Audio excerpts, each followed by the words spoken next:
Құрметті қазақстандықтар, бүгін 13-7 ай 20 жылы бүкіл Қазақстан бойынша қаралы күн деп белгілеп жатырмыз. Барлығыңызға кеткендеріңіздің қайыры болсын, иман жолдасы болсын дейміз. Қаралы күнде отырмыз. Әрбір адам жақсысынан, жанына, жақынынан айырылып отыр. Алладан келген ажал болса, өкініш мүмкін керін емес пе екен, керінеді, бірақ ешкімнің садақаға шығарған адам жоқ. Біз тауық емеспіз, бір жұмыртқамызды садақаға шығарып қоятын.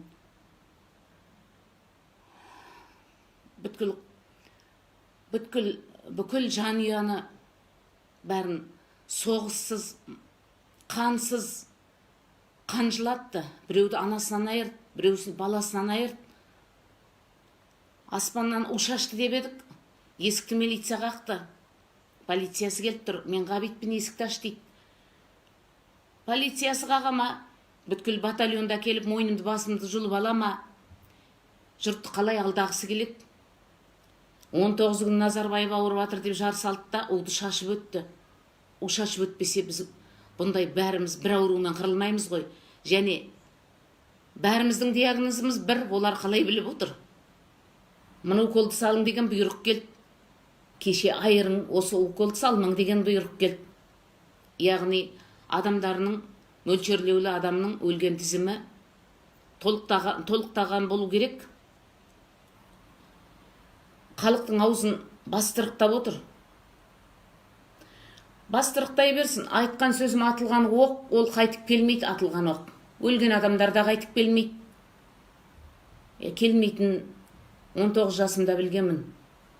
Келген адамның келмейтін осы күнге дейін күтетінмін. Әне келіп қалар, міне келіп. Келмейді. Мен де жақсымнан айырылып отырым. Қатты өкінішті. Оның 8 баласы болса да менен жас еді. Дені сау еді. Жаны жайдарлы еді. Бір күн ауырды. Ойбай, больницаға салдық деді. Ойбай, дем жетпей деді. Ойбай, бекер салдыңыз ау дедім. Жүгіріп барсам. Мен алып кетші деді. Мен бұндай ауру емеспін ғой деді. Доғдырдан да ала алмай.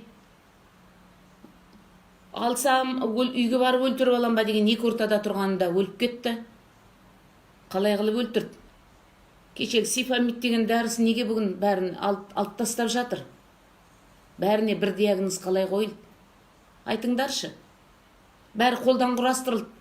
Кешегі уды сепкеннен кейін, мен Фейсбукқа шығарып жібергеннен кейін, сразу 5 минуттен кейін, ойбай, ол басқа Америкада түсірілген екен дейді. Америкада түсіріп отқан жаңа блогер, видео түсіріп отқан адам сол бойда таба қойып па? Айтыңдар, сол бойда таба қойып, біздің ауылда мынау айқай болып жатыр біздің Қазақстанда. Сол суретті табын дегенде сол әкеліп сала қойып па бізге? Бұл не деген? Бізді бассыздыққа апарып отыр, итермелеп өтірікке. Таңның атысы, күннің батысы неге өтірік айтады бізге? Неге бізді қырып салып отыр? Неге өздері той тойлап отыр 6 күні? Ел қырылып атырған не естіп отыр ғой?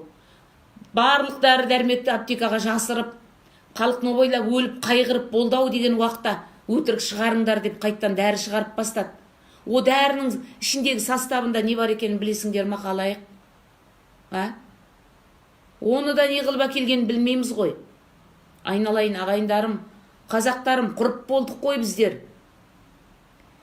Және бір айтайын деген Фейсбукта жүктеген, мынандай белгілі композитор өлді, мынандай әнші өлді, мынандай доғдыр өлді, мынандай жаңағы жақсы адамдар өлді дейді. Сонда біздің қарапайым халықтың ат шықпаған композитор емес екен, әнші емес екен. Өз балдарын бағып отырған анасы, атасы екен, баласы екен, жеңгесі екен. Біреудің жақсы, бәрі адамның жақсысы ғой, жаман адам жоқ. Әркімнің өзінің отбасының жақсы адамнан айырылып отыр. Сонда олардың тізімі қайда? Тек белгілі үкіметке қызмет істеген қарапайым халық қызмет жасамады ма осы күнге дейін? Қарапайым халықтың бағаланбағандығы, халықтың Қазақстанның түкпір-түкпірінде қанша адам өлген адамның списігін неге шығармайды? Шығарсын списігін. Неге жағымпаздар, жағымпаздар, анау Нұрсұлтан Назарбаевтың қолтығына су бүркіп отқан 30 жылдан бері. Атаңа нәлеттер, өздеріңіз уланбауға алдын ала қорғандыңдар. Кілең доля бөліп жеп отқандар, өздеріңіз қорғандыңдар, қалған адам бұл шашып кеттіңдер. Әркімге әрғалай, әркімнің әр жеріне түсіп ауру болып, бәрі ауру болбады. Қалған адамдар да сау қалады деп отырсың ба? Өлмей қалған біздерде сау қалып отыр деп отырсың ба? Неше күннен бері біз тірілік болып қалдық қой. Қалқым, аттан дейтін уақыт келді ғой. Неге аттандыбайсыңыз үйде жатып? Енді қайтып өлгіңіз келеді тағы. Бір-біріңізді өлгенін көріп тек жылап, апарып көміп, қара салапанға салып тек ойыстып отырайық па? Арулап жоқтай алмаймыз ба сонда біз бір-бірімізге қайыр болсын айта алмай? Бізге қойылымды қойып берді ғой жақсылап. Жұқпалы ауру дағылып отқан өздері бұл жұқпайды. Маған неге жұқпайды? Мен жұққан жоқ маған. Маған жұқпайды. Неге? Ол жұқпалы емес. Мен апамды құшақтап-ақ, сипалап-ақ өлгеннен кейін аруладым өзім. Жұқпайды ол. Жұқса жұға қойсын. Тумаластан артық емес біз ал. Неғып отырсыңдар енді? Әр жеріңізбен балашып бүйтетін шығар, сөйтетін шығар деп. Анау үйде тоңқаңдап ауырып атқан адам үйде қаншама? Бәріміз сап-сау болып қаламыз, жақсы болып кетеміз деп отырсыңыз ба? Бәрі де ауру болып қалып отыр. Қалай өлгенде не? Аттанып өлмейсіңдер ма енді? Оянбадыңдар ғой. Митингіге шыққанда адам жынды көрдіңдер. Осылай өлтіретіні белгіледі ғой. Бізді мал санады. Тоқаев пен Назарбаев, Мәсібің бар, Мамиың бар, Самиың бар, әйтеуір ан жерде жемқор жетеді. Түбімізге жетті біздің, қазақ. Бізді адам екен деп отқан жоқ. Тамақ жейсіңіз ана жерден, базардан бір жерлерден әкеліп жеп атсыңыз. Біздер уланғанда о тамақтар уланбады деп отсыңдар ма? Тек адамдар ғана уланып қалып, басқа нәрсеге түсіп кетпеді деп отсыңдар ма? Біздің жеп атқанымызда о енді. Мен сіздерге түсінбедім, қалқым. Мен айқайлап ортаға шықсам, біреу 3 әріптің әдемі адамсыңыз дедіңіз, біреуіңіз 2 әріптің, біресе 4 әріптің. Ой, білгеніңіз соқтыңыз. Ойбай, анау көрінейін деп жүр деп, бір-біріңіздің етегіңізден әл тартып отырсыңыз. Анау көрінейін, Низатқа көріну керек. Низатқа көріну керек. Немене, Назарбаевтың орнын алғым келіп отыр ма мен? Маған үстелдің қажеті жоқ. Балдарым аман болсын, болашағы аман болсын, немерелер әдемі өмір сүрсін деп жүредім. Кеше анау апам дым қызық көрмей, жалғыз балдасында үйлендіре алмай өліп кетті. 60-тан асқанда жездем қалып, тумаласымыз болып кеткен. Жезде деген аты аға болып кеткен біздің. Бүктетіліп ол қалып. Жас ортаға келгенде қатының өлмесін, жарты жолға келгенде атың өлмесін деген бар емес па? Ол жас ортадағы да адам емес. Еңкейіп қалған шағында жездемді кім қарайды? Үйіндегі анау ұлың кім қарайды? Анау құртақандай шырылдап жүрген қызың кім қарайды? Айтыңдаршы. Осы заманда.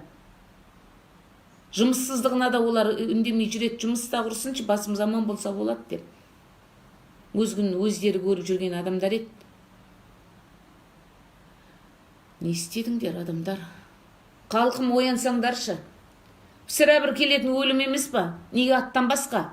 Мына военный нелер, офицерлер, адмиралдар қайда отыр екен? Оянбай ма екен? Олардың адамдар өлмеді ме екен, олардікі де? Неге шықпайды? Халықты көтеріп неге шықпайды солар? Бір Назарбаевқа әліміз келмей отыр ма сонда біз? Айналайын, елдерім ау. Шаршадым ғой сіздерге айтып.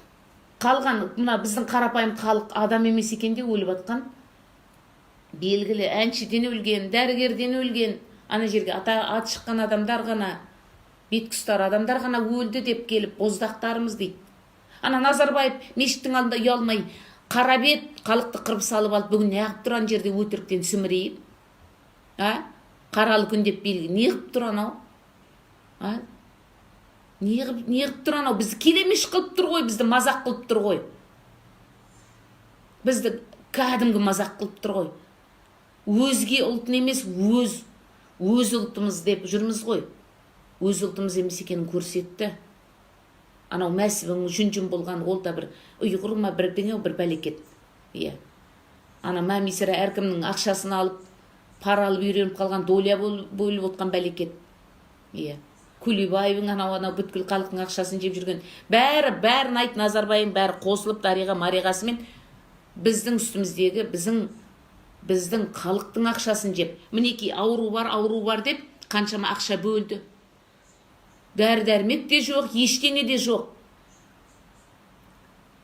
Халық көмектесіп жатыр. Менің өз көзіммен көрген Жаңаөзеннің халқы, Жаңаөзеннің жас жігіттері, адамдары, мекемелері бәрі аяғынан тік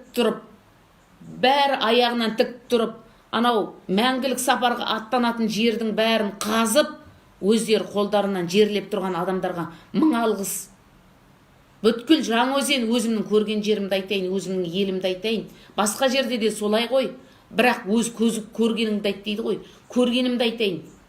Біздің құртта қандай балалар кислород тасып жүргенде өздерінің ақшасынан больницада бір түйір арестон жоқ, су жылтатын, су жылтқыш жоқ. Халық апарып жатыр. Больницаға түскен ақшалар қайда? Бір больница тұр, неше жыл болды салынған, әлі бітпей жатыр. Бұның ақшасы қайда?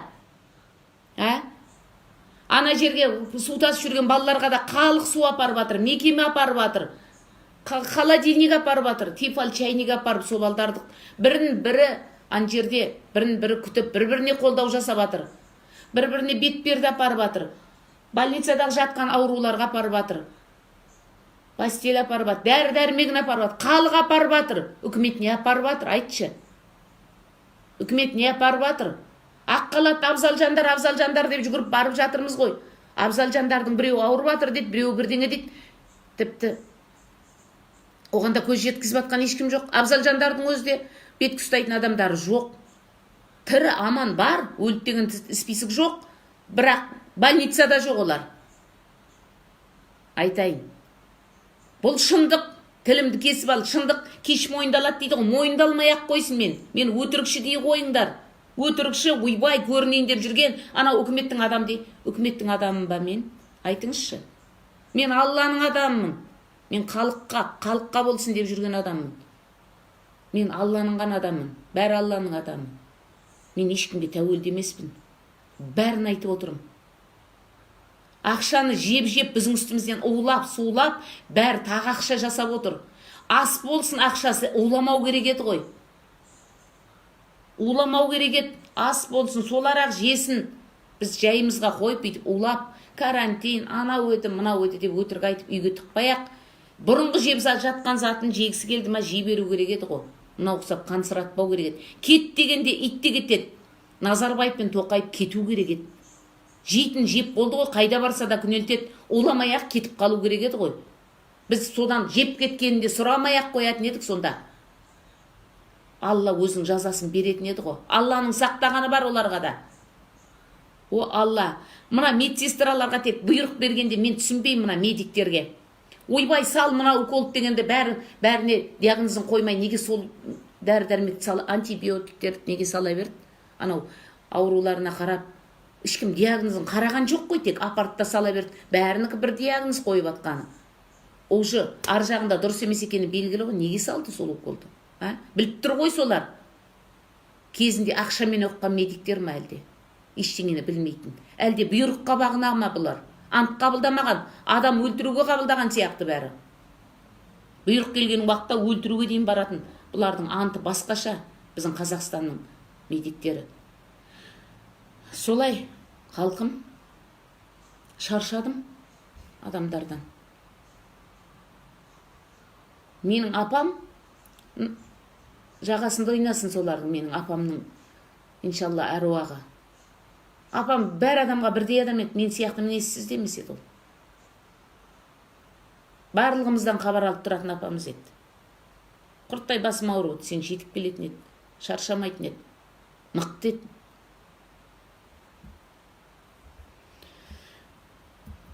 Мықты еді, өте мықты адам еді.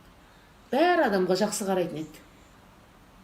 Үйде ме деп, жоқ, ол жақсы адам шығар, жоқ, ол былай шығар деп. Өте сабырлы, қолы шебер. Өте мықты адам еді. Еліне елеулі, халқына қалаулы. Өте қатты адам, жақсы адам еді. Ал дым білген жоқ, кетіп қалды. Аяғымен барды. Үйінің ішіне де кіре алмай даладан кетіп қалды. Үйінің ішіне қайта айналып жете алмай қалды. Ұйықтап жатыр.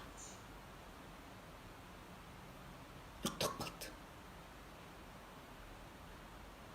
Мен қалған өміріме өкінішпен қалдым. Алып біттегенде алып кетуім керек еді.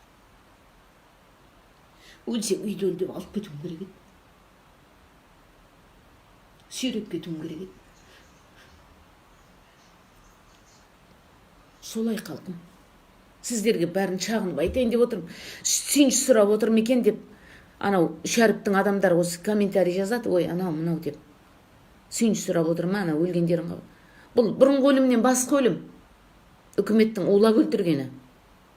Оқыстан жаңағы ауырғаннан өліп, енді ажал, адам болған жерде ажал болады ғой. Ондай өлім емес, сосын айтып отырмын. Солай.